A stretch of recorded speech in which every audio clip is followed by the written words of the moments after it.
भारत को खाने की समस्या हो गई। इसी बीच भारत आज़ाद हुआ। 1930 से भारत में गेहूं सुधार का कार्यक्रम तो चल रहा था। इस लॉ का प्रमुख उद्देश्य था कि कहीं भी भुखमरी न हो, कहीं अकाल न पड़े और लोगों की मृत्यु भोजन की वजह से न हो। लाल गेहूं आया जो भारतीय लोग पसंद नहीं करते थे।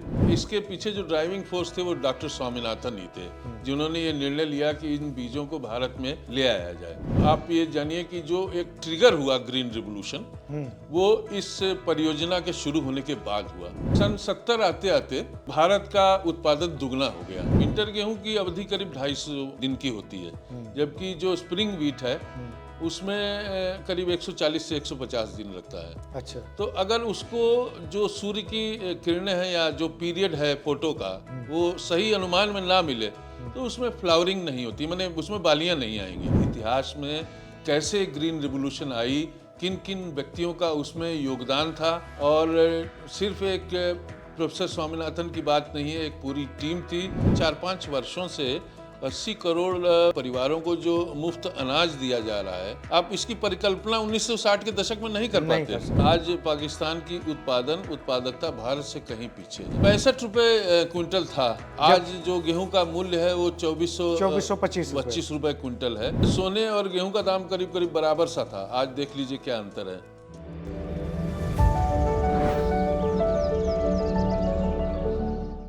भारत के लोग 1943 का भीषण अकाल झेल चुके थे और इस अकाल से बचने की कोशिश में वक्त आ गया 1964-65 का। लेकिन भुखमरी भारत में खत्म नहीं हुई।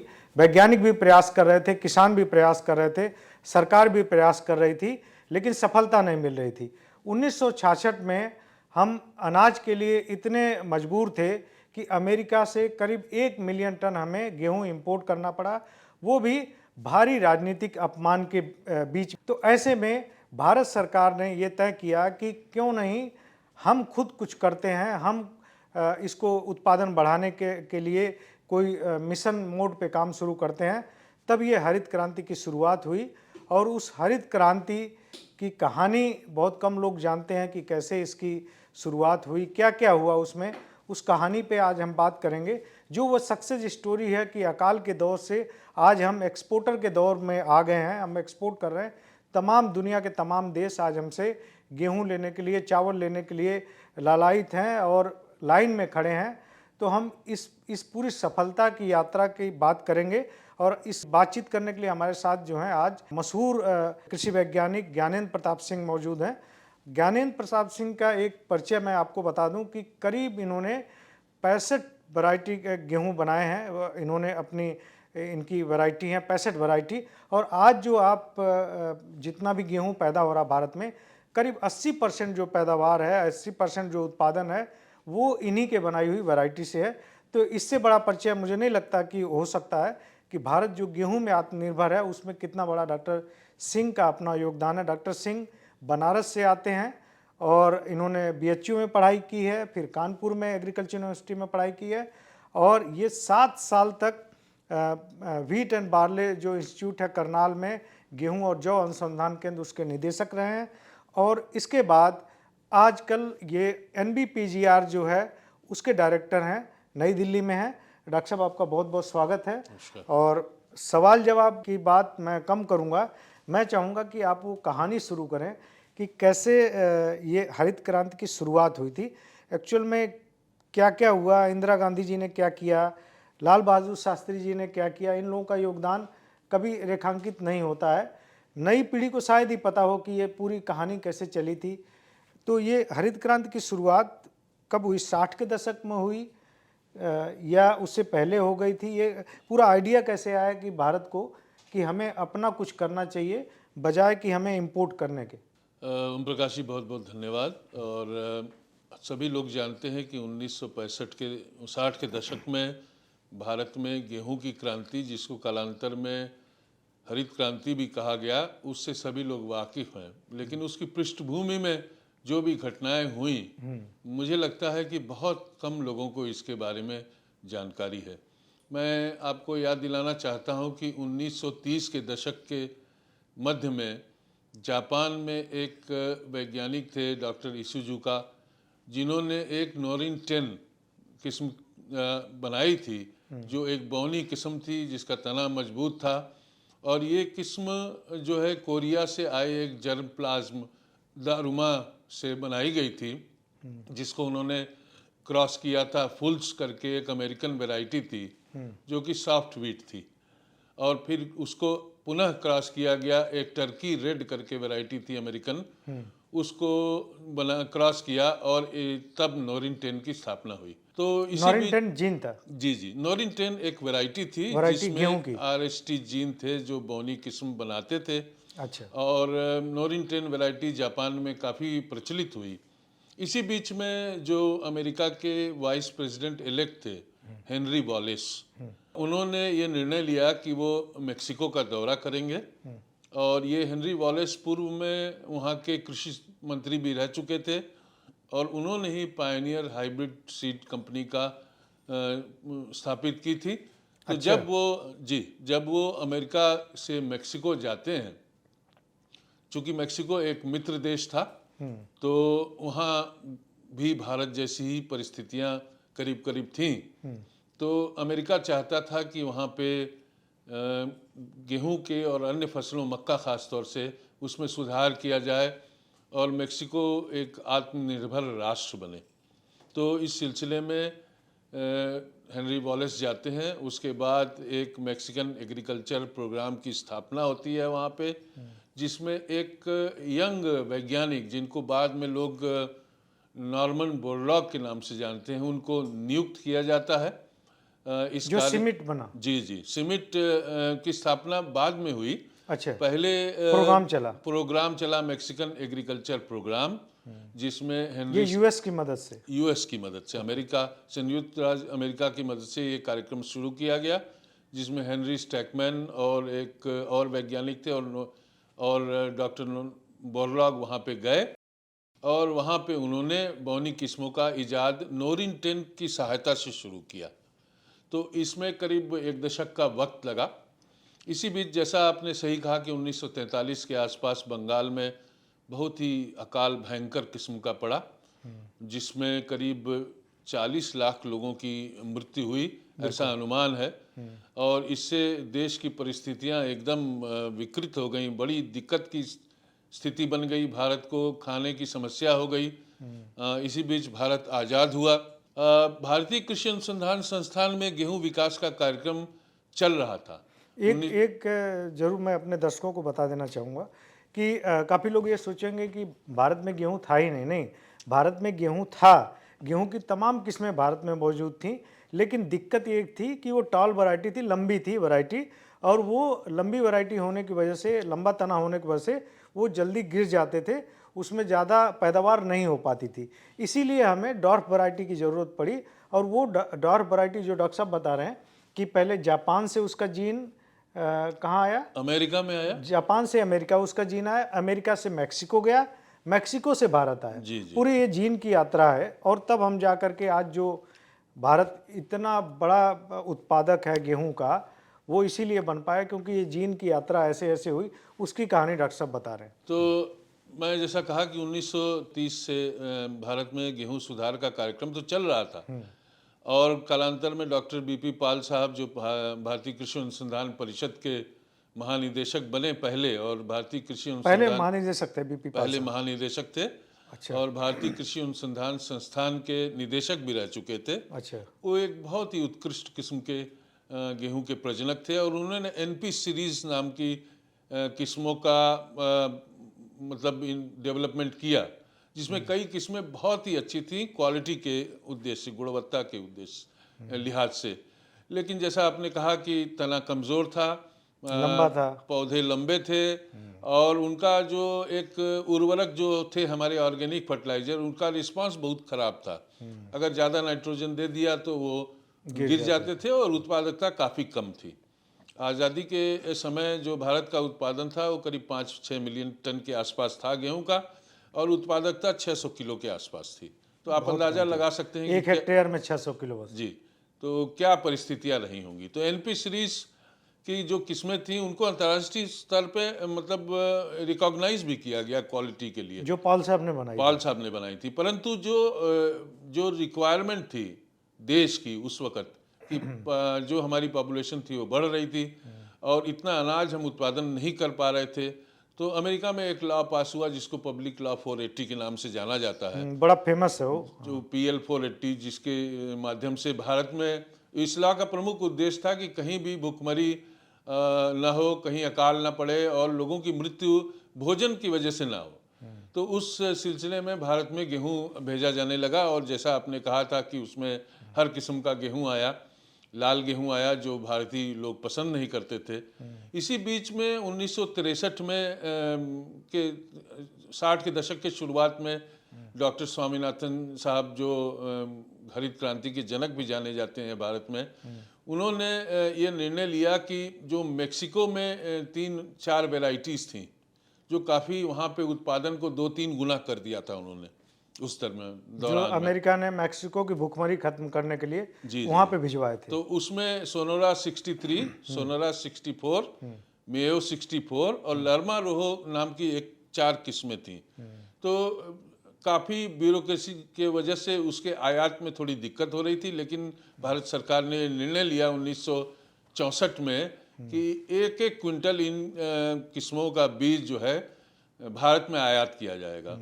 और 63-64 तब में ये शास्त्री जी का जी समय था। तब ये शास्त्री जी का टाइम था और प्रधानमंत्री शास्त्री जी ने बहुत ही उम्दा निर्णय लिया इसमें और बड़ी बेखौफी से उन्होंने इस बात का निर्णय लिया कि ये बीज इंपोर्ट किया जाएगा। उस वक़्त के तत्कालीन कृषि मंत्री श्री सी सुब्रमण्यम जी थे और कृषि सचिव डॉक्टर श्री शिवरामन जी थे। तो 1-1 क्विंटल बीज इन चारों किस्मों का भारत में लाया, मेक्सिको से लाया गया और ये दिल्ली तो स्वामीनाथन साहब की एंट्री तभी हुई। असल में इसके पीछे जो ड्राइविंग फोर्स थे वो डॉक्टर स्वामीनाथन ही थे, जिन्होंने ये निर्णय लिया कि इन बीजों को भारत में ले आया जाए। अब ये बीज दिल्ली और हरियाणा के बॉर्डर पे स्थित एक जौंती गांव है, आपने अगर सुना हो, फेमस गांव है। वहाँ पे निर्णय लिया गया कि इन बीजों का 64 में इनको परीक्षण किया जाएगा और जो किसान वहाँ पे थे उन्होंने बड़ी सहृदयता से इसको अपने खेतों में लगाया और इससे जब उपज निकली तो एक चमत्कारिक परिवर्तन सा हुआ, क्योंकि तेजी से बढ़ा। 40-45 क्विंटल की उपज उस जमाने में मिली जो किसानों को एकदम चमत्कृत कर दी। तो जब इतना अच्छा परिणाम आया तब ये निर्णय लिया गया कि इसका मल्टी लोकेशन ट्रायल भी किया जाएगा। तो उसके लिए पंजाब एग्रीकल्चर यूनिवर्सिटी लुधियाना और IRI नई दिल्ली में इनका परीक्षण किया गया और फिर ये निर्णय लिया गया कैबिनेट में और माननीय स्वर्गीय प्रधानमंत्री लाल बहादुर शास्त्री जी द्वारा कि 18,200 टन गेहूं जो बीज के तौर पे इंपोर्ट किया जाएगा। हालांकि तब भी काफ़ी ब्यूरोक्रेसी की प्रॉब्लम रही, लेकिन अंततः यह बीज भारत में आया और भारत में आया और 64-65 में इसका जो है बीज उत्पादन किया गया, मल्टीप्लाई किया गया और मल्टी लोकेशन परीक्षण किया गया।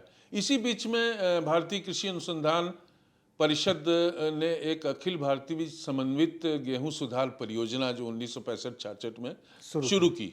तो आप ये जानिए कि जो एक ट्रिगर हुआ ग्रीन रिवॉल्यूशन, वो इस परियोजना के शुरू होने के बाद हुआ, क्योंकि एक एकीकृत तौर पे परीक्षण किया गया, मल्टी लोकेशन परीक्षण किया गया और सन 70 आते आते भारत का उत्पादन दुगना हो गया। इसमें एक चीज़ मैं जरूर नोट करवाना चाहूँगा कि स्वामीनाथन जी ने अपने एक जगह बुक में लिखा है कि करीब 1000 जगहों पे इसका ट्रायल के लिए बात हुई कि कम से कम 1000 जगहों पे हम ट्रायल करें। उसके भी काफ़ी लोग विरोध में थे, लेकिन उनका एक आइडिया था कि इसमें कि हम अमीर किसानों के यहाँ उनके खेतों में, अमीर किसानों के खेतों में ट्रायल नहीं करेंगे, क्योंकि अगर अमीर किसानों के खेतों में ट्रायल हुआ तो लोग ये मानेंगे कि उनकी समृद्धि की वजह से उत्पादन बढ़ा, वो ज़्यादा उसके पैसा लगाया उसमें, उसकी वजह से बढ़ा। ये गरीब किसानों के खेतों में ट्रायल होगा ताकि ये पता लगे कि ये साइंस की वजह से बढ़ा। ये एक थोड़ा सा उसमें उन्होंने ये आप बिल्कुल सच्ची बात कह रहे हैं। हाँ। तो जो 1000 जगहों पे परीक्षण किया गया बड़े खेतों में, उसमें हर किस्म के किसान थे जो संसाधनों से रिक्त थे वो भी किसान थे, जो मध्यम किसान थे वो भी थे, और जो उच्च किसान थे वो भी थे, जिससे कि एक ये इस्टेब्लिश किया जाए कि विज्ञान की वजह से इस ये बढ़ा है, पैसे बढ़ाया को गया ऐसे नहीं है। बढ़ा। हाँ जी हाँ। तो इसी बीच में एक माल्थ्यूजियन प्रिंसिपल आया 1968 में, रॉबर्ट माल्थस थे। उन्होंने कहा कि जो पॉपुलेशन का ग्रोथ है वो एक्सपोनेंशियल है, और जो उत्पादन है वो अरिथमेटिक है। अच्छा, तो भारत कभी भी आत्मनिर्भर नहीं खाद्यान्न उत्पादन में नहीं बन पाएगा, और हमेशा इस देश में भुखमरी रहेगी। इसको बाद में ये कौन से बंदे ने कहा? ये रॉबर्ट माल्थस थे, एक माल्थीजियन प्रिंसिपल है, जो पॉपुलेशन ग्रोथ और संसाधनों के उपयोग के बारे में एक थियरी दिया था, अच्छा, जिसको 1968 में जो एक यूएसआईडी है उसके एडमिनिस्ट्रेटर थे एलरिच। तो उन्होंने भी कहा कि India can never be self sufficient in wheat production. अच्छा, 68 में कहा था। 68 में। परंतु उसके बाद रॉकफेलर फाउंडेशन, होपलेस करने की हाँ कोशिश पूरी बिल्कुल होती बिल्कुल, थी। क्योंकि उस वक्त की राजनीतिक परिस्थितियां 65 से लेके आगे तक ऐसी थीं, जिस वक्त भारत की स्थिति उतनी सुदृढ़ नहीं थी। 65 का युद्ध भी हुआ था, जिसमें अमेरिकी दबाव भी काफी ज्यादा अमेरिका था। वो दबाव दे रहा था कि आपको गेहूं तब मिलेगा जब आप समझौता करोगे या युद्ध बंद करोगे, इस तरह की बात आई थी जरूर। इस बार। तो PL40 का जो गेहूं आया, वो हिंदुस्तान की आबादी, उसके लिए एक राजनीतिक दबाव बनाया गया और एक अपमानजनक स्थिति पैदा की गई, जिसमें ये कहा गया कि एक हिंदुस्तान का प्रधानमंत्री है जो बेगिंग बाउल लेके घूम रहा है, भीख का कटोरा। तो ये सब चीजें हमें प्रेरित की। उस वक्त जो लोग इन्वॉल्व थे, रॉकफेलर फाउंडेशन और फोर्ड फाउंडेशन ने इसमें बहुत बढ़िया योगदान दिया, मैं कहूँगा। ये अमेरिकन संस्थाएं थीं, और इसी के प्रयास से 1970 में जब डॉक्टर बोलरॉक को नोबेल प्राइज मिलता है, उसके उपरांत एक consultative group on international agriculture research, जिसको CGIR कहते हैं हम लोग, वो उसकी स्थापना की गई। और उसी के तहत ईरी जैसे जो धान का मनीला में एक अनुसंधान है, संस्थान है, और मेक्सिको में सिमिट है, वो सब उसी के दायरे में लाए गए। इसी बीच में जब भारत में इस हरित क्रांति की शुरुआत हो रही थी, तो मेक्सिको के अलावा फिलीपींस एक ऐसा देश था जहां चावल की क्रांति भी हो रही थी। अच्छा, आपको याद होगा, एक IR 60 के दशक में समानांतर चल रही थी चीजें। और IR8 आया, फिर उसको पेटा से क्रॉस करके और जया नाम की एक किस्म बनाई गई, बिल्कुल, और वो बहुत ही प्रचलित हुई, और भारत में जो धान का उत्पादन था वो 5 से 6 टन प्रति हेक्टेयर हो गया। तो गेहूं दोनों चला, लेकिन गेहूं से शुरुआत हुई, धान भी उसको फॉलो करता रहा, और थोड़ी देर मतलब अंतराल में धान और गेहूं के उत्पादन में भारत ने अपने को करीब करीब 2.5 गुना कर लिया 1970 में। 70 तक। हाँ। उसके बाद की जो स्टोरी है वो सारे लोग जानते हैं। भारत ने अपनी किस्मों का निर्माण किया, जिसमें कल्याण, पहली जो भारत की जो डॉट वैरायटी थी, बौनी किस्म की वैरायटी थी, वो कौन थी? वो कल्याण सोना थी, और सोनालिका के नाम से दो वैरायटी आई थी। जो अपनी किस्में थी, और जिनका दाना, जिनकी प्रोटीन, सब कुछ अपने रिक्वायरमेंट के हिसाब से था, और वो बौनी थी। इनको 2 जीन बौनी किया।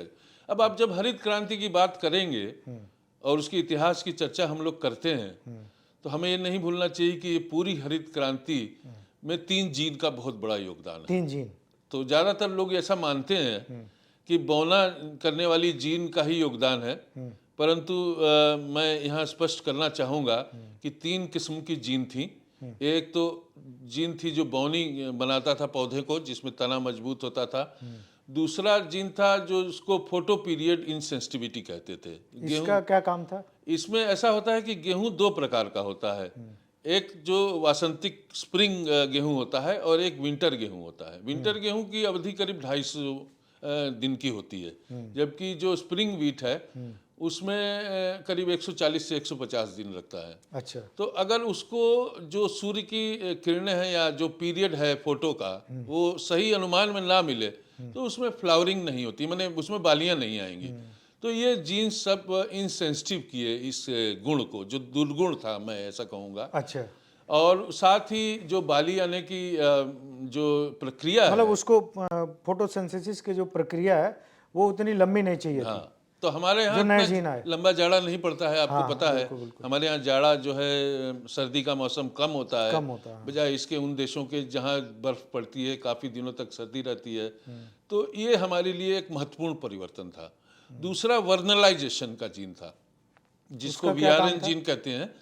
जो जो विंटर बैकग्राउंड का व्हीट होता है, गेहूं होता है, उसको बाली आने के लिए हमें कोल्ड ट्रीटमेंट देना पड़ता है। अच्छा। और ये वीआरएन जीन की वजह से होता है, जिससे कोल्ड ट्रीटमेंट देने से बालियां बहुत तेजी से आती हैं। तो ये तीनों समावेश इन तीनों जीनों का किया गया। कहीं जरूरत थी तो रखा गया, कहीं जरूरत नहीं थी तो हटाया गया। हटाया गया। तो इस तरीके से मेयो 63 और दो अन्य किस्में जो थी वो सारी इन जीन के क्योंकि मेक्सिको की जो जलवायु है वो गालिबन कल्याण, एकदम सोना और सोनालिका तीनों में, ये जो दो किस्में हमारी बनी, ये तीनों जीन की वजह से। हाँ, लगातार हम इन जीनों का उपयोग कर रहे हैं आज तक। आमतौर पे ये कहा जाता है, ये आपने बहुत बड़ा भ्रम दूर किया, कि आमतौर पे ये कहा जाता है कि सिर्फ डॉर्फ वाला गुड़ वाले जीन को की जरूरत थी नहीं, हमें। उसमें बहुत से मेजर जीन थे, जिसमें ये 3 मेजर जीन है, मुख्य जीन। 3 जीन और थे। बहुत से माइनर जीन थे जो वो भी उसमें कारगर हुए। और इसमें फर्टिलाइजर जो नाइट्रोजन मतलब नत्रजन तब का तक जो केमिकल फर्टिलाइजर भी आ गया केमिकल था। का फर्टिलाइजर दिया गया। लेकिन पौधे की एक सीमित क्षमता होती है उसको सोखने की या एब्जॉर्ब करने की, तो उसको भी इम्प्रूव किया गया मतलब रिस्पॉन्सिव बनाया गया केमिकल फर्टिलाइजर के तौर पे। तो ये प्रक्रिया एक कॉम्प्लेक्स प्रक्रिया थी जिससे कि ग्रीन रिवोल्यूशन हुई। लेकिन ग्रीन रिवोल्यूशन के उपरांत भी अगर इन बीजों का प्रचार प्रसार नहीं होता तो मुझे नहीं लगता कि भारत में इतनी क्रांतिकारी परिवर्तन 60 के दशक में हो पाते। तो आपको विदित ही होगा कि डॉक्टर स्वामीनाथन साहब इस मामले में बहुत ही एक्टिव थे। और उन्होंने एक दूरदर्शन और आकाशवाणी के माध्यम से इस कार्यक्रम को प्रचार प्रसार के लिए शुरू किया, जिसमें किसानों के लिए कार्यक्रम आए जो घर घर में प्रचलित हुए और उनके माध्यम से सूचनाओं का आदान प्रदान तेजी से हुआ। टेलीविज़न तो बहुत बाद में आया, रेडियो पहले से था। तो रेडियो के माध्यम से एक किसानों के लिए कार्यक्रम आयोजित किए जो डेडिकेटेड थे। और उसके अलावा एक्सटेंशन का जो हमारा ये किसान और विज्ञान की जो गैप है, जो आज बात हो रही है, तब भी हो रही थी। हाँ बिल्कुल, जो ये खाई पाटने की, खाई पाटने, क्योंकि इसीलिए टेलीविजन और रेडियो का सहारा लिया गया। बिल्कुल। तो अगर हम बीज बना देते हैं और वो किसानों के खेत तक नहीं पहुंचता है और वो भी त्वरित तौर पे, तो हम अपनी जो प्रयास है उसमें विफल हो जाएंगे। आज भी भारत में विकसित भारत कृषि संकल्प अभियान इसी सिलसिले में चलाया जा रहा है। बहुत ही बड़ा प्रोग्राम है कि किसानों को जो जानकारी है और जो उन्नत तकनीक है वो तुरंत डिलीवर हो सके।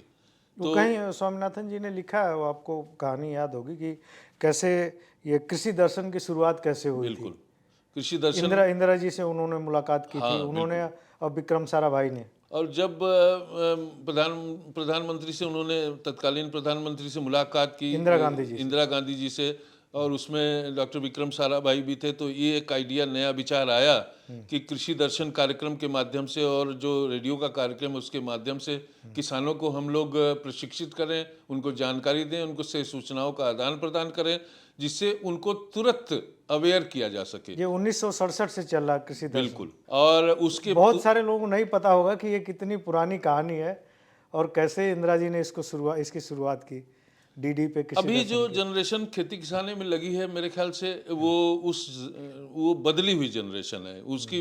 उसके एक जनरेशन आगे के लोग खेती किसानी कर रहे हैं। उस जनरेशन के लोग शायद अब ना हो, या होंगे तो बुजुर्ग होंगे। तो इसलिए ये बहुत महत्वपूर्ण है कि हमारे जो युवा वर्ग है, जो अपने को किसानी से अटैच करना चाहता है, उसको ये चीज़ें मालूम होनी चाहिए कि इतिहास में कैसे ग्रीन रिवोल्यूशन आई, किन किन व्यक्तियों का उसमें योगदान था।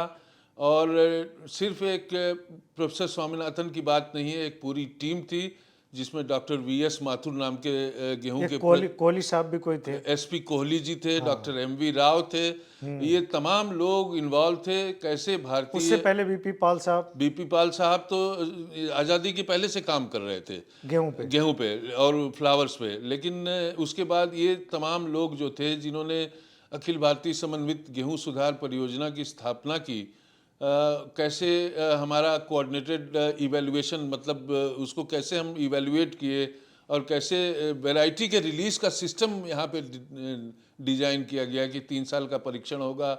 उसके बाद हम एक गजेट नोटिफिकेशन से गेहूं या अन्य फसलों को नोटिफाई करेंगे। इसी बीच में ओम प्रकाश जी, आपको याद होगा कि 1966 में सीड एक्ट आया।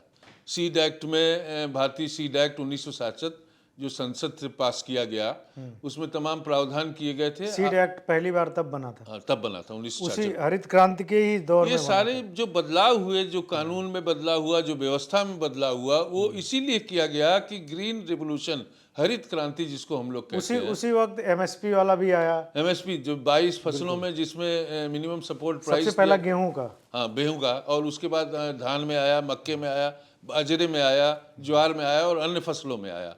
तो ये सब चीज़ें की गई और प्रोक्योरमेंट का प्रोसेस हुआ शुरू। और आज की परिस्थिति में आप देखते हैं कि भारत में पिछले एक दशक में जो चमत्कारिक परिवर्तन गेहूं में उत्पादन में हुआ है, उसमें जो प्रोक्योरमेंट की पॉलिसी जो उस वक्त बनाई गई थी, वो बहुत बड़ा रोल प्ले करती है। आप सोचो कि 1968 के उपरांत भारत 1970 के दशक में, 80 के दशक में लगातार गेहूं के उत्पादन में सुधार करता रहा। हालांकि बीच बीच में कुछ वर्ष ऐसे ज़रूर आए जिसमें एक सूखा पड़ गया या तापमान बढ़ गया, परंतु और बीच बीच में हमें आयात भी करना पड़ा, इसमें कोई दो राय नहीं है। परंतु अगर आप इतिहास देखेंगे तो 2014-15 के बाद से भारत ने आयात कभी नहीं किया विगत 12 वर्षों में, और एक क्रांतिकारी गेहूं के उत्पादन में परिवर्तन हुआ है। तो इस सरकार की नीतियां और किसानों के प्रति उनका जो, एक साल तो हमने 7 मिलियन टन एक्सपोर्ट कर दिया 2022 में जब कोविड में कोरोना पीरियड चल रहा था, तो उस वक्त किसी को कानो कान ये प्रचारित नहीं हो पाया, लेकिन भारत ने 7 मिलियन टन गेहूं का निर्यात किया, जो कि बहुत बड़ी एक मात्रा थी, क्योंकि इतिहास में कभी इतना बड़ी मात्रा में गेहूं का निर्यात नहीं किया गया था। अब आप जो जियोपॉलिटिकल सिचुएशन आज के दौर में देख रहे हैं, जहां यूक्रेन रशिया युद्ध हो रहा है, जिसमें दोनों विश्व के सबसे ज्यादा निर्यात करने वाले देश 25% टोटल एक्सपोर्ट में करीब। तो अब दोनों का निर्यात करीब करीब ठप हो गया है। तो अब बचते हैं भारत, चीन और अर्जेंटीना। ये 3 देश हैं जो निर्यात कर सकते हैं। भारत लगातार सहायता के तौर पे और अन्य तरह जो भी अपने मित्र देश हैं या जिनको निर्यात करता रहा है, और विगत 4-5 वर्षों से 80 करोड़ परिवारों को जो मुफ्त अनाज दिया जा रहा है, आप इसकी परिकल्पना 1960 के दशक में नहीं कर सकते थे। तो आप समझिए कि उत्पादन में कितना हम लोग सामर्थ्य रखते हैं। और 1968 में जो माल्थुजियन प्रिंसिपल जो एलरिच ने दिया था, कितना हास्यास्पद। किस देश का था? अमेरिकन थे। हाँ। अच्छा। अमेरिका से दोनों तरीके की चीजें थी। सरकार खिलाफ थी, लेकिन संस्थाएं थी जो मानवीयता के आधार पे वो हमारे साथ खड़ी थी। फाउंडेशन के माध्यम से, फोर्ड फाउंडेशन और रॉकफेलर फाउंडेशन के माध्यम से, ये दोनों हमारे साथ खड़े थे। और बाद में 1970 के 65-66 के बाद बोरलॉग लगातार भारत में आते रहे। और ये जरूर मैं बता देना चाह रहा हूँ दर्शकों को कि बोरलॉग साहब जो आए, वो स्वामीनाथन जी ने बुलाया, भारत सरकार ने बुलाया। मार्च 1963 में पहली यात्रा थी। उसके बाद लगातार वो आते रहे, हर मार्च में 10-12 दिन के लिए आते थे और पूरा गेहूं का जो एरिया है वो घूम के देखते थे। ऐसे ही था ना। लेकिन एक चीज़ और आपसे चाहूँगा कि क्लियर हो, ये कई बार कहा जाता है कि जो आपने कहा कि मैक्सिको में ट्रायल हो चुका था, मैक्सिको में सफलता मिल चुकी थी, उसके बाद भारत आया। कुछ लोग ये भी बताते हैं कि नहीं, मैक्सिको के बाद ये पाकिस्तान में भी ये ट्रायल हो चुके थे, पाकिस्तान के बाद भारत आया। इसमें भी है क्या कुछ सच्चाई? पाकिस्तान और भारत में करीब करीब उसी समय पे ये सब प्रयास किए गए, एक ही साथ लगभग, एक ही साथ। लेकिन जो क्रांति की शुरुआत भारत में हुई, उस लेवल का जो डेवलपमेंट था वो पाकिस्तान में देखने को नहीं मिला। और आज पाकिस्तान की उत्पादकता भारत से कहीं पीछे है। कितना हम है, कितना वो है? हमारा उत्पादन जो है वो करीब 117.3 मिलियन टन का इस साल हुआ है, और उत्पादकता 3.9 मीट्रिक टन की प्रति हेक्टेयर है, यानी 39 क्विंटल प्रति हेक्टेयर का उत्पादन हमारा है। याद कीजिए 1960 और 50 के दशक में हम 600 से 700 600 के आसपास किलो के आसपास थे।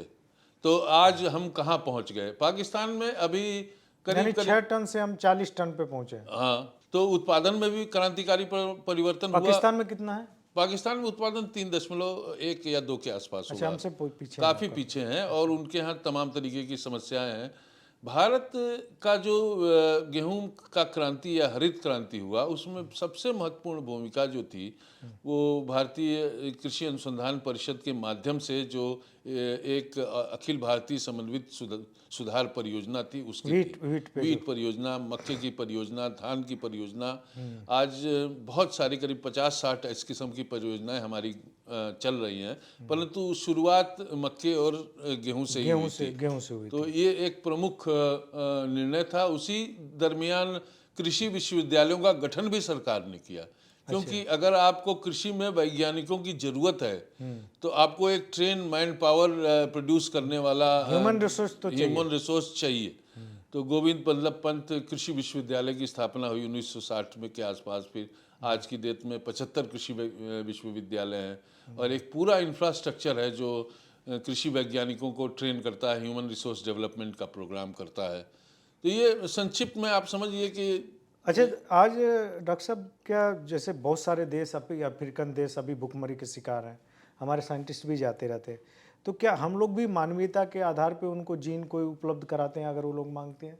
जीन का जो एक्सचेंज का जो वो है, जो प्रक्रिया है, वो कितनी कठिन है या उसमें पहले के मुकाबले क्या पेचीदगियाँ आई हैं उसको थोड़ा सा, क्योंकि आप पूरे जीन जो दुनिया का दूसरा सबसे बड़ा जीन बैंक है, आप उसके डायरेक्टर हैं, वो पूरा देखते हैं डॉक्टर साहब, और वो दिल्ली में जीन बैंक स्थित है। कभी उस पर अलग से स्टोरी हम लोग करेंगे, वो बहुत दिलचस्प स्टोरी है। तो मैं वो चाह रहा हूँ कि जो एक आप कह रहे हैं कि अमेरिका विरोध में था, अमेरिका की सरकार दबाव डाल रही थी पाकिस्तान से युद्ध को लेके, जो 65 में था, गेहूं को लेकर ब्लैकमेल कर रही थी, लेकिन वहीं के 2 फाउंडेशन हमारे लिए मदद कर रहे थे और बोरलाग भी अमेरिकन ही थे। बिल्कुल, तो वो भी मदद कर रहे थे हमारी मानवीयता के आधार पे। तो क्या हम लोग भी ये जो है कोई मानवीयता के आधार पे अगर कोई मांगता है तो हम लोग भी जीन उपलब्ध कराते हैं? देखिए, हमारी सरकार इस दिशा में प्रयत्नशील है और साउथ साउथ कोलेबोरेशन आप जानते हैं आदरणीय प्रधानमंत्री जी का एक प्रमुख विषय वस्तु है और उसके अंतर्गत अफ्रीकी देशों को जिस किस्म की भी मदद की संभावना होती है और जैसी रिक्वायरमेंट और जैसा आग्रह किया जाता है हम लोग करते हैं, परंतु जो भौतिक संपदा है आज की तारीख में, वो भौतिक संपदा परिस्थितियां आज बहुत जटिल हैं। आप बिल्कुल सही कह रहे थे, उस वक़्त इतनी जटिलताएं भौतिक संपदा के आदान प्रदान में नहीं होती थी।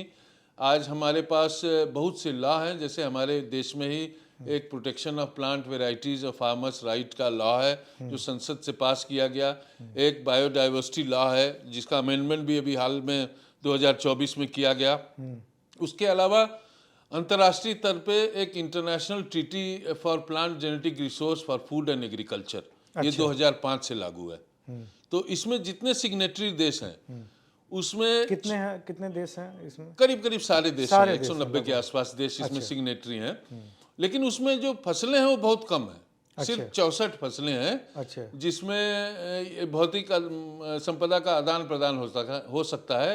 एनेक्स 9 के अंतर्गत 64 मतलब अगर उसको सरल भाषा में करें, बीज का आदान प्रदान, बीज का भौतिक संपदा, यहाँ बीज से ही हमारा तात्पर्य था। हाँ, बिल्कुल। तो अब भारत भी ऐसा चाहता है कि उसकी जो IPR है वो प्रोटेक्ट हो। अगर हम मान लीजिए किसी देश को अपनी भौतिक संपदा या IPR प्रदान करते हैं तो उसका प्रोटेक्शन बहुत आवश्यक है और एक मल्टीलेटरल सिस्टम के अंतर्गत एक्सेस एंड बेनिफिट शेयरिंग का क्लॉज उस ट्रीटी में है। तो अगर हम आपको एक्सेस देंगे तो उससे आप भी कुछ दीजिए, तो आप उससे जो बेनिफिट अर्न करेंगे वो भी आपको शेयर करना पड़ेगा और ये होता भी है। तो इसीलिए लगातार अंतर्राष्ट्रीय स्तर पे भी बहुत से देश ऐसे हैं, मैं नाम नहीं लेना चाहता हूँ, आपने कहा भी है, वो इस बात का विरोध करते रहते हैं कि इसमें फसलों की संख्या का इजाफा न किया जाए। तो जब इजाफा होगा या बढ़ाई जाएंगी तो आदान प्रदान भी होगा। लेकिन इस ट्रीटी के अलावा भी आप ये समझिए कि म्यूचुअल बेसिस पे, बायलैटरल बेसिस पे हम इन सीड्स का आदान प्रदान कर सकते हैं। म्यूचुअल हाँ म्यूचुअल बेसिस पे कि आप भी हमें कुछ दीजिए, हाँ हम भी आपको कुछ हम देंगे। आपको कुछ दें। तो ऐसा नहीं, एक तरफा कुछ नहीं होगा, एक तरफा अब अंतर्राष्ट्रीय परिवेश में संभव नहीं है। संभव नहीं है। जो जियो पॉलिटिकल सिचुएशन चल रही है उसमें मुझे नहीं लगता कि आने वाले दिनों में इसमें कोई आसानी होगी। ये और जटिल से जटिल ही होती जाएंगी, क्योंकि सब देश चाहते हैं, क्योंकि औपनिवेशिक काल में आपको याद होगा कि बहुत दोहन हुआ है। भारत का तो बहुत भारत का बहुत हुआ, अफ्रीका का हुआ, सारे संसाधन लूट के ले गए लोग। तो 24 ट्रिलियन के करीब करीब पैसा जो है, ऐसा आंकलन है कि भारत से लूटा गया था उस दौरान, उस पूरे कालखंड में। तो अब वो भारत नहीं है जो पहले हुआ करता था। भारत बहुत आत्मविश्वास से भरा हुआ है और अपने हितों के लिए वो मतलब अब एक स्टैंड ले सकता है और लेता रहा है भारत, और बहुत ही गुणात्मक परिवर्तन आपको इसमें दिखाई दिया है। अच्छा, अभी डॉक्टर साहब, गेहूं में आपका, हम दूसरे सबसे बड़े उत्पादक हैं गेहूं में चाइना के बाद।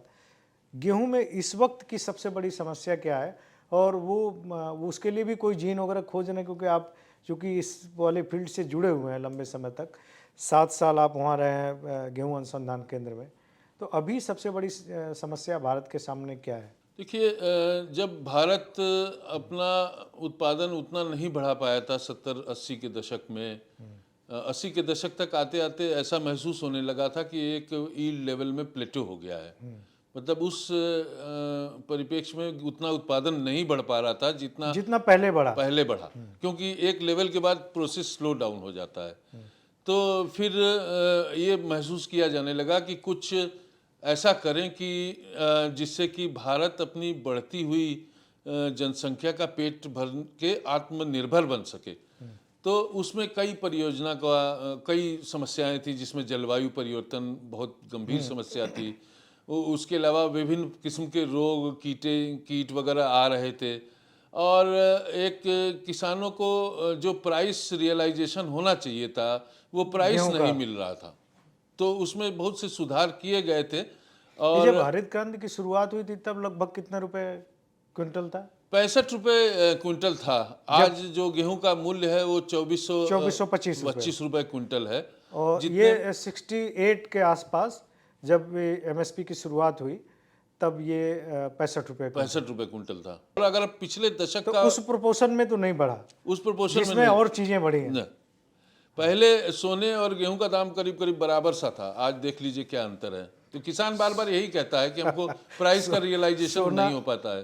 3 किलो गेहूं, 4 किलो गेहूं पे 1 किलो 1 लाख रुपए तोला हो रहा है सोना। तो फिर प्राइस रियलाइजेशन, जलवायु परिवर्तन, विभिन्न किस्म के रोग जो बाहरी देशों से आए, वो सब पे एक बृहद परियोजना स्टार्ट की गई। और फिर जब पेट भरता है आदमी, अल्पता से बहुलता की ओर जाता है, तो गुणवत्ता पे ध्यान आता है। पहले जो हमें मिलता था वो खाते थे।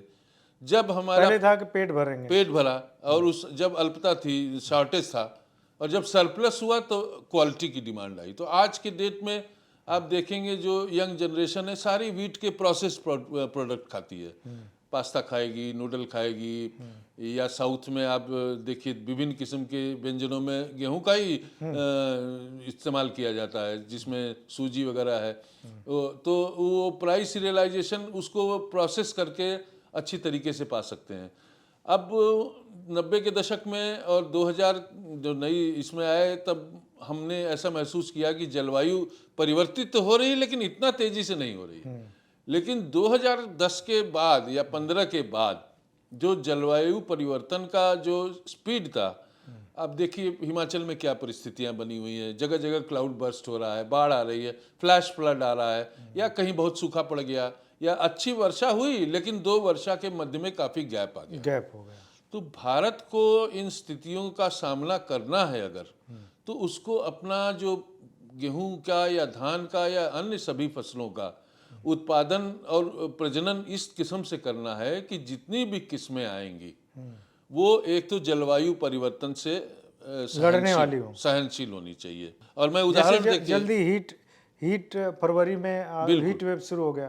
तो एक उदाहरण के तौर पे आपको समझाना चाहता हूँ कि सन 2014-15 में हमारा उत्पादन करीब 85 मिलियन टन था गेहूं का। 15-16 में बहुत अत्यधिक बारिश हुई और उत्पादन में डिप आया। उसके बाद 16-17 में जो हमने उत्पादन 92 मिलियन टन किया, वो आप ये समझिए कि उसके बाद फिर भारत ने पीछे मुड़ के नहीं देखा। और पीछे कई दशकों पहले ये ऐसा महसूस किया जाता था कि जो खराब वर्ष आता है वो 4-5 साल के बाद एक बार आ जाता है, जिससे उत्पादन खराब हो जाता है। लेकिन पिछले एक दशक में करीब करीब 8 साल जो हैं, 10 में से 8 साल खराब की श्रेणी में थे, लेकिन उत्पादन में कोई गिरावट नहीं आई। ये बहुत इंपॉर्टेंट, बहुत ही महत्वपूर्ण है, क्योंकि आप देखिए लगातार लीनियर ग्रोथ हुआ गेहूं के उत्पादन का, सिवाय एक साल के 2021 में जिस वक्त थोड़ा सा डिप हुआ था 1.5%, और हम 92 से लेकर 117 तक 10 साल से भी कम समय में पहुंच गए। जबकि जब आप हरित क्रांति के पीरियड की बात करेंगे, इतना तेज ग्रोथ उस पीरियड में भी नहीं हुआ था जब जितना इस 10 साल में 10 सालों में हुआ है। उसकी वजह वैरायटी है। उसकी वजह मुख्य तौर पे एक तो जो हमारे साइंस फैटर्निटी है जो भी इम्प्रूवमेंट में लगी हुई है, उन्होंने इस किस्म की वैरायटीज डेवलप की जो विभिन्न परिस्थितियों के लिए ये थी, रेजिस्टेंट थी, टॉलरेंट थी। दूसरा किसान खासतौर पे हीट टॉलरेंस, हीट भी, ड्राउट भी, मतलब कभी सूखा भी पड़ जाए, बारिश नहीं हुई जैसे पिछले गेहूं के सीजन में बिल्कुल। तो हीट टॉलरेंट ज्यादा वैरायटी बनी या ड्राउट टॉलरेंट? हमारा ये प्रयास रहता है कि हम अलग अलग नहीं बनाएंगे, हम एक ही चीज़ में सब चीज़ भरना चाहते हैं, क्योंकि किसान की परिस्थिति आप समझिए, हर परिस्थिति के लिए वो अलग किस्म का चुनाव नहीं कर सकता है। उसके पास इतना वो नहीं है संसाधन कि वो पहले बोने के लिए अलग किस्म ले, बाद में बोने के लिए असल में जो आज की जो अभी प्रेजेंट वैरायटीज़ हैं कंटेम्प्रेरी, उसकी जो प्रसिद्धि है, जैसे मैं कह रहा था 5 किस्में पूरे 85% एरिया को कवर करती हैं, वो कारण यही है कि वो सैलिनिटी टॉलरेंट हैं, वो ड्राउट टॉलरेंट हैं, वो हीट टॉलरेंट हैं, वो अच्छा उत्पादन देने में सक्षम है, 90 क्विंटल प्रति हेक्टेयर। ये कौन कौन सी 5 किस्में हैं जिनको आप मैं बताऊंगा आपको। और वो साथ में बायो फोर्टिफाइड भी हैं। अच्छा। क्योंकि आप ये देखिए जिसमें आपकी मिनरल्स की मात्रा अलग है, उसमें जिंक और आयरन की मात्रा 40 ppm से ऊपर है। और हमारे जो यूथ है, खासतौर से जो बच्चे हैं और जो प्रेग्नेंट वुमेन है या वुमेन इन सच कह दीजिए, उनको एनीमिक होती हैं, उनमें माइक्रोन्यूट्रिएंट की कमी होती है, तो एक तो सरकारी कार्यक्रम में उसको फोर्टिफाई करते हैं हम लोग, और दूसरा हमारा प्रयास रहता है आनुवांशिक बायोफोर्टिफिकेशन का, जिसमें कोई अलग से एफर्ट करने की आवश्यकता नहीं है। और करीब 130 किस्में भारतीय कृषि अनुसंधान परिषद ने बायोफोर्टिफाइड पिछले एक दशक में निकाली हैं, 15 के बाद 130 किस्में, 130 विभिन्न फसलों में, जिसमें 60 किस्में गेहूं की हैं, आधी। और गेहूं एक स्टेपल फूड है। ये एक महत्वपूर्ण परिवर्तन हुआ है भारतीय कृषि में, गेहूं के उत्पादन में, और इसका श्रेय मैं निश्चित तौर पे जो पॉलिसी बनाने वाले हैं। और वो 5 किस्में कौन सी हैं जो कह रहे हैं कि आप सबसे बेहतरीन है, जो सूखा प्रतिरोधी भी हैं, जो हीट टॉलरेंट भी हैं, जो आपका ये कहना है कि बायो उसमें ज़्यादा मिनरल्स भी हैं, वो कौन सी है 5 किस्में? तो इसकी शुरुआत सन 2010 से होती है, जब भारतीय कृषि अनुसंधान संस्थान की एक किस्म HD 2967 आज भी किसानों के मध्य बहुत HD का एक बार हाइब्रिड डेली कहते थे उस वक्त। हाइब्रिड डेली, हाँ, हाइब्रिड डेली, ये पूसा संस्थान की किस्म थी, हम लोग इस सब में शामिल थे। और इसका एरिया आप समझिए 10 से 11 मिलियन हेक्टेयर तक पहुंचा। अच्छा, 32 मिलियन हेक्टेयर टोटल है। 32 तो आज की तारीख में है, उस वक्त 30-29 के आसपास था, तो एक तिहाई एरिया। उसके बाद आती है हमारी किस्म HD 3086 पौसा गौतमी, जिसमें ना सिर्फ अच्छा उत्पादन था, उसमें सैलिनिटी टॉलरेंस था, उसमें बायो फोर्टिफाइड किस्म थी, जिसमें आयरन जिंक की मात्रा बहुत अच्छी थी, उसमें सूखे और गर्मी से सहने की भी क्षमता थी। ये सन 2014 में आती है। उसके बाद सन 2015-16 में HD 3226 एक किस्म आती है, जो कि बहुत ही अच्छी और प्रोटीन से वर्धक किस्म थी, ज़्यादा प्रोटीन था। फिर भारतीय गेहूं एवं जौ अनुसंधान संस्थान की 3 किस्में जो आज रूल कर रही हैं, उसमें सबसे पहली किस्म है DBW 187, जो करनाल से आई, DBW के नाम से, DBW डायरेक्टेड ब्रेड व्हीट कहते थे। और ये 187 किस्म थी जो बहुत ही पॉपुलर हुई और आज उसका एरिया 13 मिलियन हेक्टेयर के आसपास है। तो पूसा को भी सुपरसीड हाँ, कर गई। उसको सुपरसीड किया। और उसके बाद एक किस्म आई DBW 222, जिसको करण नरेंद्र कहा हमने, वो भी बहुत अच्छे एरिया में रही। और अभी एक जो किस्म आई है DBW 327, वो भी काफ़ी उम्दा किस्म है। और आने वाले दिनों में जो किस्में इसको रिप्लेस करेंगी इन किस्मों को, उसमें पूसा संस्थान की एक किस्म HD 3386 है, जो बहुत अच्छा उत्पादन करती है। तो ये 5-6 किस्में हैं जो सीड चेन जो अभी रूल कर रही हैं पूरा उसमें। अभी रूल कर रही हैं। और गेहूं में एक जो किस्म वैरायटी का रिप्लेसमेंट रेट है, वो सभी फसलों में सबसे ज़्यादा है। 92% है। 92%? 92% है। तो कोई भी किसान 92% का मतलब ये है कि लगभग वैरायटी 92% जैसे ही किसान नई- जो है हर साल गेहूं का बीज बदल लेते हैं। बदल ये बहुत लेते हैं। इंपॉर्टेंट है। और अन्य फसलों में इतना नहीं है। और सीड रिप्लेसमेंट रेट भी गेहूं का काफ़ी ज़्यादा है, 70-80% करीब है। नहीं, 92% क्या बता रहे हैं आप? वैरायटी रिप्लेसमेंट, वैरायटी रिप्लेसमेंट है, अगर कोई नई किस्म आती है उसको तुरंत एक्सेप्ट करते हैं तुरंत किसान। एक्सेप्ट कर लेते हैं, चाहे उनको संतुष्टि मिले चाहे ना मिले, लेकिन नई वैरायटी नई वैरायटी चाहिए।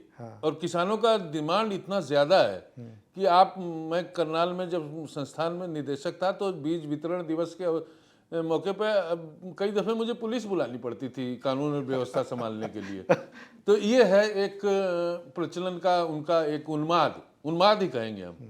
और मतलब वैरायटी रिप्लेस हुआ, सीड रिप्लेस हुआ, तो इसीलिए उत्पादकता में बढ़ोतरी हो रही है। और बहुत से ऐसे राज्य हैं। आप पंजाब, आप गेहूं के उत्पादन में सबसे पहले आपको कौन सा प्रदेश याद आता है? पंजाब, हरियाणा, उत्तर प्रदेश। पर आपको बताते हुए मुझे बड़ी खुशी हो रही है, नंबर 1 उत्पादक राज्य है उत्तर प्रदेश। लेकिन जो पिछले 10 वर्षों में परिवर्तन हुआ है, आपको जानकर हैरानी होगी कि दूसरे नंबर पे मध्य प्रदेश है। मध्य प्रदेश में गेहूं की एक क्रांति आई और उसने किसानों को प्रेरित किया कि हम गेहूं को एक कैश क्रॉप के तौर पे लें। और जो मध्य प्रदेश का गेहूं है, इस बार 15 लाख हेक्टेयर चने का एरिया शिफ्ट हो गया गेहूं में। चने में और गेहूं में जब भी अगर बारिश अच्छी नहीं होती है, जैसे पिछले साल बारिश ठीक नहीं हुई, तो किसान चना छोड़ के गेहूं पे चला जाता है, क्योंकि गेहूं एक एश्योर्ड क्रॉप है। Assured crop. और उससे उसको तुरंत मतलब पैसा मिल जाता है, प्रोक्योरमेंट मिल जाता है। और जितना भी एक्सपोर्ट होता है वो सब मध्य प्रदेश के मालवा रीजन से या गुजरात से या महाराष्ट्र के एरिया से जो उच्च गुणवत्ता का गेहूं है वो एक्सपोर्ट होता है। ख़ास तौर से मेडिटेरियन रीजन में जो गल्फ कंट्रीज़ हैं या यूरोप में भी जाता है। गेहूं 3 प्रकार के होते हैं एक्चुअली। मैं अपने जो दर्शक हैं उनको बताना चाहूँगा। एक गेहूं है जो हम ब्रेड व्हीट जिसको कहते हैं, जिससे चपाती बनती है।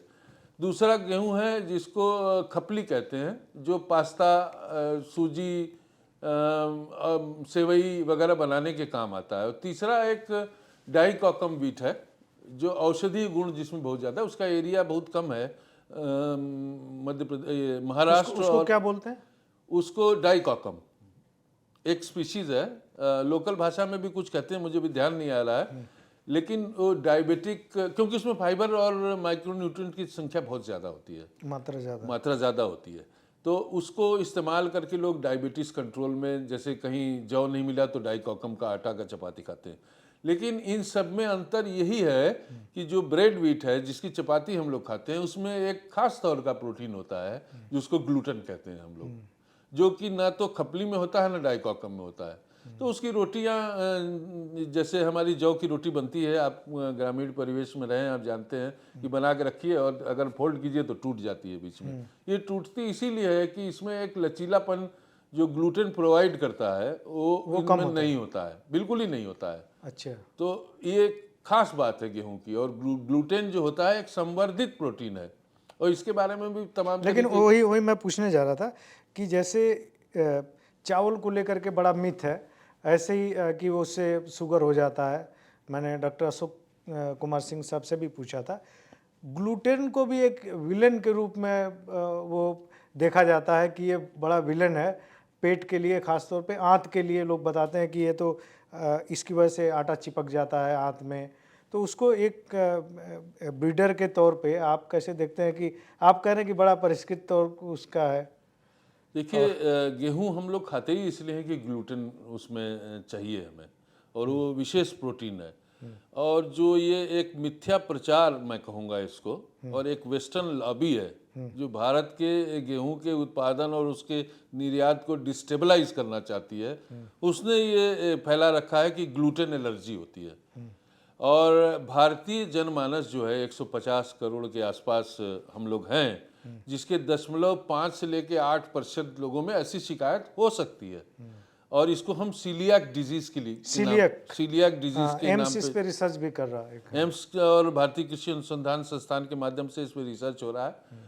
और ये सीलियाक डिजीज एक्चुअली लोगों को बहुत पता नहीं है कि जो पेट में दर्द होता है गेहूं खाने से, किसी किसी लोगों को, वो उसके लिए सिर्फ सीलियाक डिजीज ही जिम्मेदार नहीं है, एक नॉन सीलियाक इन्फ्लेमेटरी सिंड्रोम है वो भी होता है। जैसे कि आपको किसी चीज़ से एलर्जी हो गई तो आप उसको नहीं लेंगे, अगर लेंगे तो कुछ न कुछ बॉडी रिएक्ट करेगी, क्योंकि वो उसको चाहती नहीं है।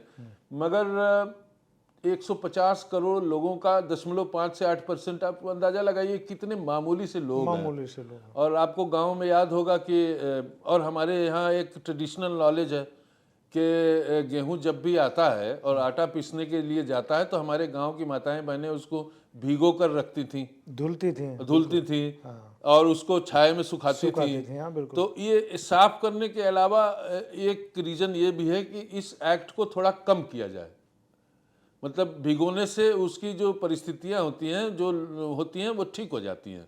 अच्छा, एक तो बहुत ही कम लोगों में ऐसा है, लेकिन भिगो के इसीलिए रखा जाता है कि एक थोड़ा सा एक एंजाइमेटिक प्रोसेस स्टार्ट हो जाए उसमें, जिससे कि हमको दिक्कत ना हो।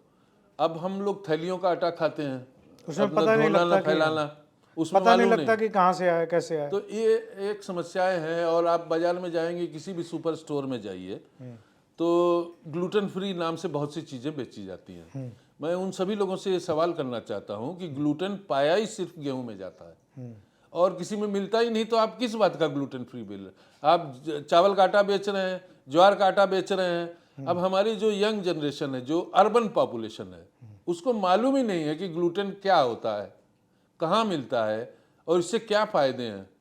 और ग्लूटेन फ्री के नाम पे दुनिया की पूरे मार्केट चली। इसका फायदा क्या है ग्लूटेन का?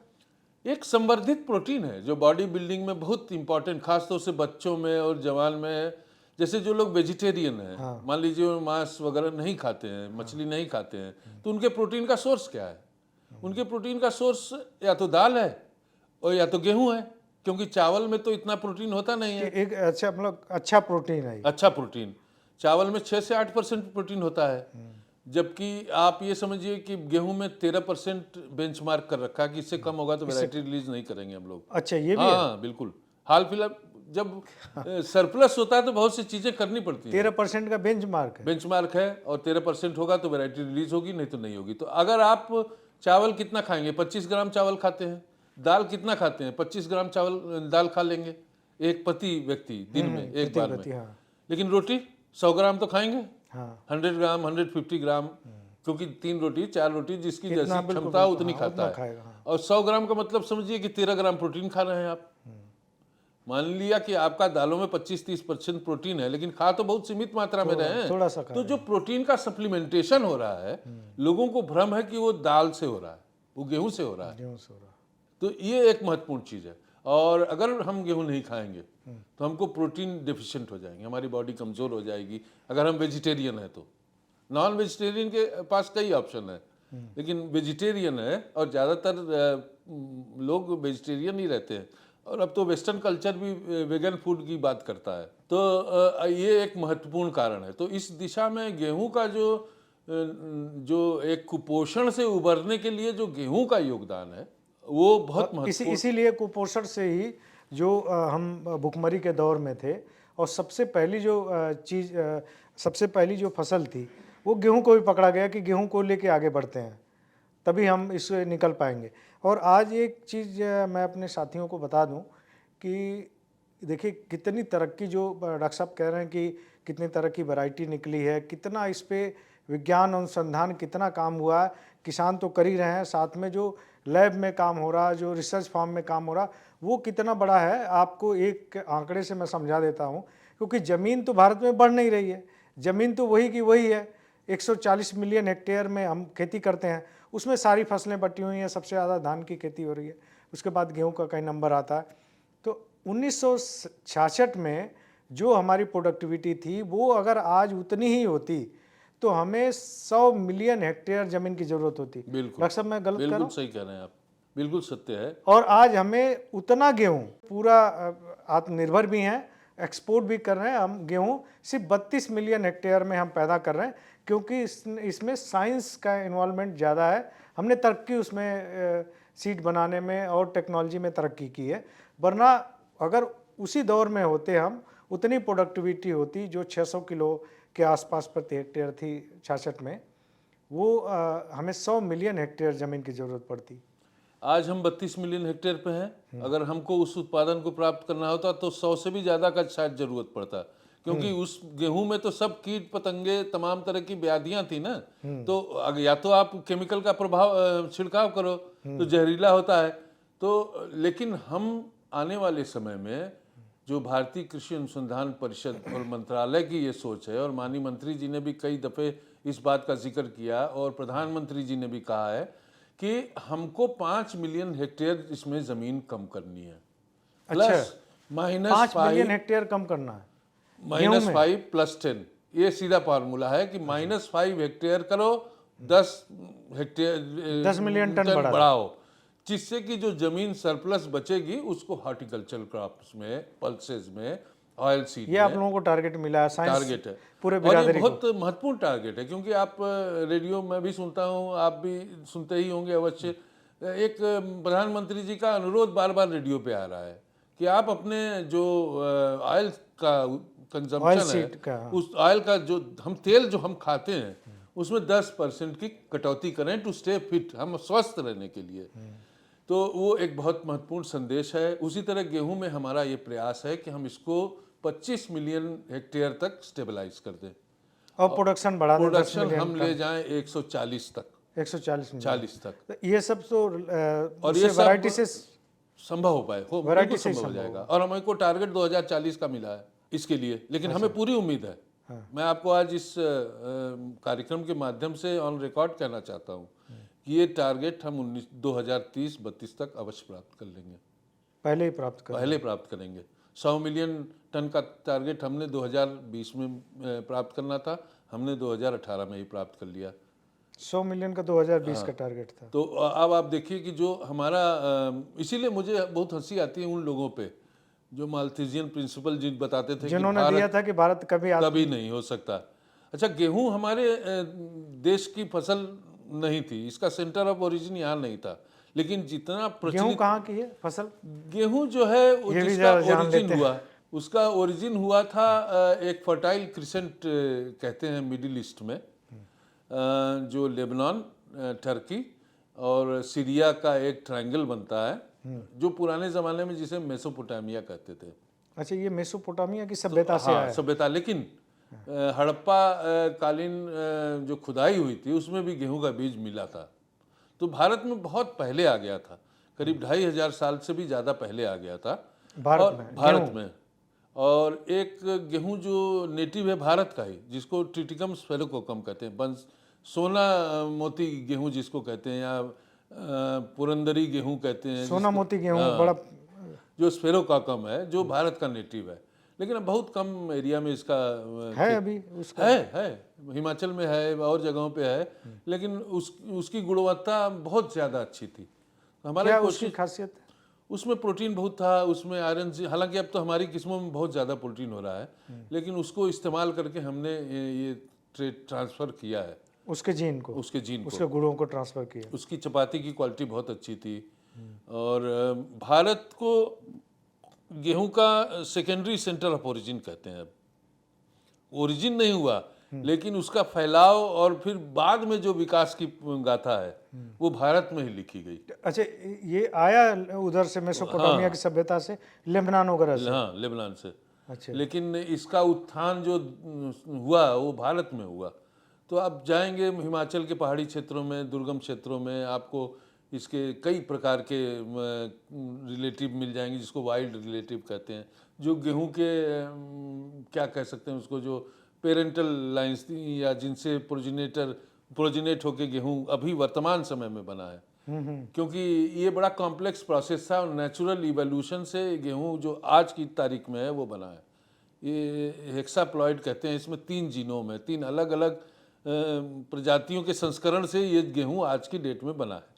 तो और नेचर ने किया है सब, कुदरत ने, ईश्वर की कृपा से ये सब संभव हुआ है।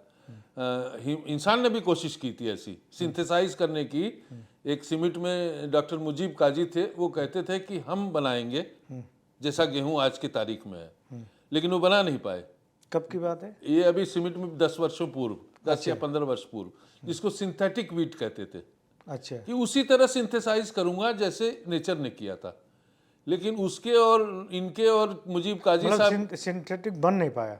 सिंथेटिक बना, लेकिन इस स्वरूप में नहीं बना जैसा ईश्वर ने बना दिया। सिंथेटिक भी दुनिया में गेहूं बन चुका है। उसमें कोई बहुत मुश्किल बात नहीं है। ए, बी और डी 3 जीनोम होते हैं गेहूं में।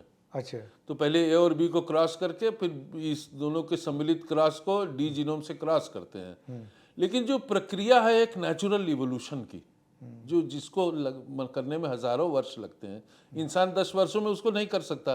तो जो नेगेटिव चीजें थी जिसको नेचर ने सिलेक्ट करके हटा दिया गेहूं से नेचुरल प्रोसेस में, वो हम दूर नहीं कर पाए। तो सिंथेटिक हैं, उसमें बहुत जीन संपदा है, लेकिन आज की तारीख में वो हमारे गेहूं जैसे नहीं दिखते हैं। भारत में जो अभी गेहूं है वो तो नेचुरल इवोल्यूशन प्रोसेस से ही आया है। एवोल्यूशन प्रोसेस से आया है। बाद में जो भी सुधार के कार्यक्रम हुए वो उसमें भी सिलेक्शन हुआ है, लेकिन तब तक एक डोमेस्टिकेशन जिसको कहते हैं, डोमेस्टिकेट हो गया था गेहूं। वाइल्ड से डोमेस्टिकेशन का फेज है। तो ये लंबा प्रक्रिया है, हजारों साल की प्रक्रिया है, और इसमें विभिन्न स्पीशीज और तरह तरह के गेहूं इवाल्व हुए। लेकिन ये 3 जो प्रजातियां हैं जिसको हमने बताया था, टिटिकम एस्टिवम, जिसको चपाती वाला गेहूं कहते हैं, उनको देसी अगर उसमें भाषा में बोले तो क्या बोलेंगे? इसको चपाती वाला गेहूं है ये, जो नॉर्मल गेहूं। अच्छा। एक तो नॉर्मल गेहूं है जो लगता है, एक कठिया है जिसको ड्यूरम कहते हैं। कठिया गेहूं। कठिया, जो इससे आपका पास्ता और सूजी और नूडल वगैरह बनाते हैं। और तीसरा डाइकोकम है। तो ये 3 रेयर है, कम है। वो महाराष्ट्र और कर्नाटका में काफी ग्रो किया जाता है। अच्छा, आजकल काफी वो उसके जो सीहोर वाला गेहूं है उसको लेकर के काफी बातचीत होती है कि ये शरबती गेहूं है। तो शरबती गेहूं और यहाँ के गेहूं में अंतर क्या है? देखिए, शरबती एक जीआई है। हाँ। जो कि 2 जिलों सीहोर और विदिशा में जो भी पैदा होता है गेहूं, उसको शरबती कहते हैं। लेकिन शरबती एक ऐसा टर्म है जिसका सबसे ज्यादा मिसयूज होता है। कहीं भी गेहूं अगर मध्य प्रदेश में पैदा होता है तो उसको शरबती नहीं कह सकते आप, क्योंकि जो जीआई की डेफिनेशन है, मैं उस समिति में था जिसने ये जीआई निर्धारित की थी, इसको गेहूं को शरबती जो जीआई शरबती गेहूं को, हाँ, वो एक इन्वायरमेंटल सिचुएशन है जिसमें पैदा किए जाने वाले किसी भी वैरायटी को शरबती कहा जाएगा। ये किसी भी गेहूं की वैरायटी को, किसी भी गेहूं की वैरायटी वो सिर्फ 2 जिले हैं। 2 जिले हैं शरबत, वो है सीहोर और विदिशा और सीहोर। तो वही असली शरबती है। बाकी तो और क्या वो शरबती में होता क्या है जो इन गेहूं से अलग करता है? और दाम में इतना गैप हो जाता है कि हम 2500 नॉर्मल बेच रहे हैं, वो 6,000 पहुंच जाता है कई बार, 6,000 रुपए क्विंटल तक। जो जीआई है वो इसलिए है कि वहाँ की जो दाने की चमक है, उसका साइज है, और उसके अंदर प्रोटीन की मात्रा है। प्रोटीन और बहुत से अनुवांशिक गुण ऐसे होते हैं जो हमारा जेनेटिक आर्किटेक्चर है उसकी और इन्वायरमेंट के इंटरेक्शन से बनते हैं। एक गेहूं आप यहाँ लगाइए, वो एक तरह का दिखेगा, उसको ले जाके तमिलनाडु में लगा दीजिए, वो दूसरी तरह का दिखने लगा। उसका जेनेटिक कॉन्स्टिट्यूशन तो सेम है, लेकिन उसका इन्वायरमेंट से इंटरेक्शन डिफरेंट हो गया। ऐसे ही आदमियों में भी होता है, ऐसे सभी जीव जंतुओं में होता है। जो शरबती इसलिए निर्धारित किया गया क्योंकि वहाँ की भौगोलिक परिस्थितियाँ ऐसी हैं जिसमें दाने में बहुत अच्छी चमक आती है, प्रोटीन की मात्रा बढ़ जाती है, और साइज उसका बढ़ जाता है, और मार्केट में एक प्रीमियम प्राइस मिलता है।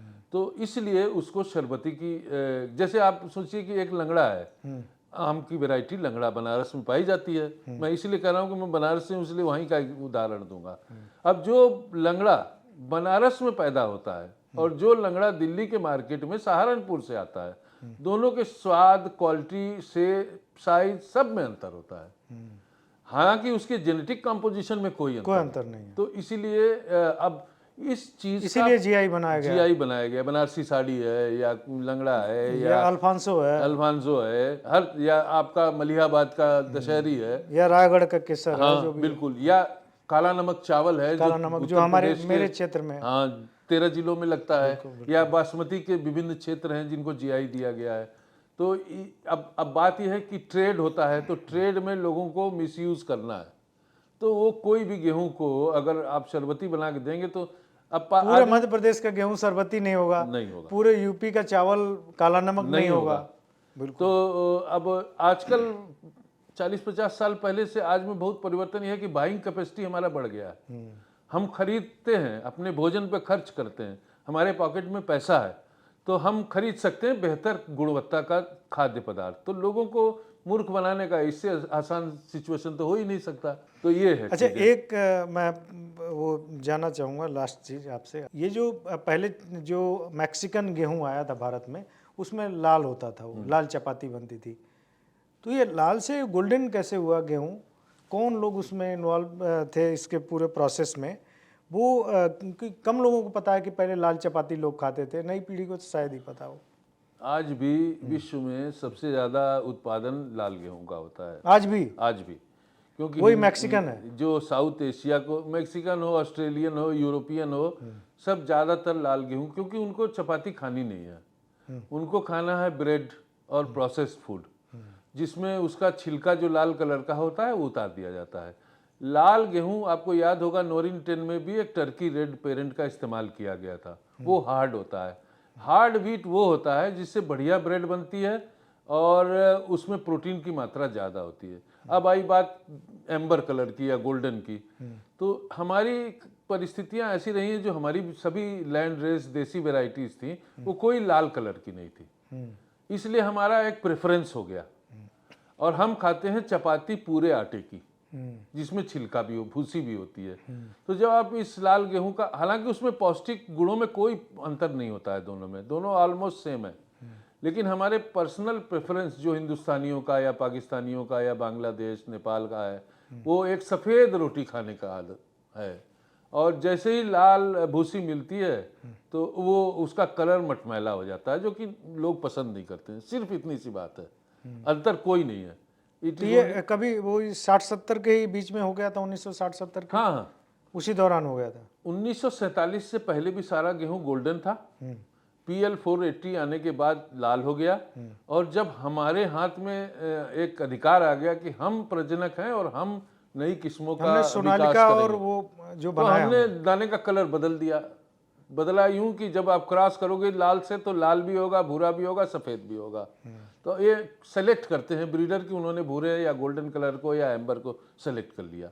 अच्छा, लाल जो होता है वो हार्ड बीट होता है, और उसमें कई चीज़ों में वो बहुत सुपीरियर बीट होता है, क्योंकि जैसे जिन प्रदेशों में बारिश होती है कटाई से पहले, उसमें गेहूं बाली में भी जम जाता है, जिसको प्री हार्वेस्ट स्प्राउटिंग कहते हैं। तो इसमें एक सहन शक्ति होती है लाल गेहूं में, वो जमता नहीं है, ये वाला जम जाता है। परंतु आसाम में गेहूं है नहीं, इसलिए ज़्यादा फर्क नहीं पड़ता। अब कंज्यूमर का प्रेफरेंस आज के ज़माने में बेस्ट चीज़ है, अब उसी के हिसाब से हम लोग करते हैं। तो हम लाल गेहूं सेलेक्ट नहीं करते, लाल गेहूं सेलेक्ट नहीं करते, क्योंकि मंडी में बिकता नहीं है, किसान को धन नहीं मिलेगा, उसका अच्छा मूल्य नहीं मिलेगा। डॉक्टर साहब ने आज बहुत सारी गेहूं को लेकर के जो मिथ है, गेहूं के जो हिस्ट्री है, इसको लेकर के वो बताई, और ख़ास तौर पे मैं जो डॉक्टर साहब से जानना चाह रहा था वो हमारे दर्शकों के लिए, जो हरित क्रांति की पूरी यात्रा है, उसमें सिर्फ हम जनरली स्वामीनाथन साहब का नाम जानते हैं, लेकिन उसके पीछे भी VP पाल साहब का, कोहली साहब का और भी कई लोगों के नाम शामिल हैं। बोरलाग साहब के अलावा भी बहुत सारे नाम थे जिनके बारे में जिक्र किया डॉक्टर साहब ने। तो हम उम्मीद करते हैं कि अन्न गाथा की ये जो तीसरी कड़ी है आपको बहुत पसंद आएगी। चौथी कड़ी में हम फिर ऐसी किसी और शख्सियत से मिलेंगे। तब तक के लिए धन्यवाद।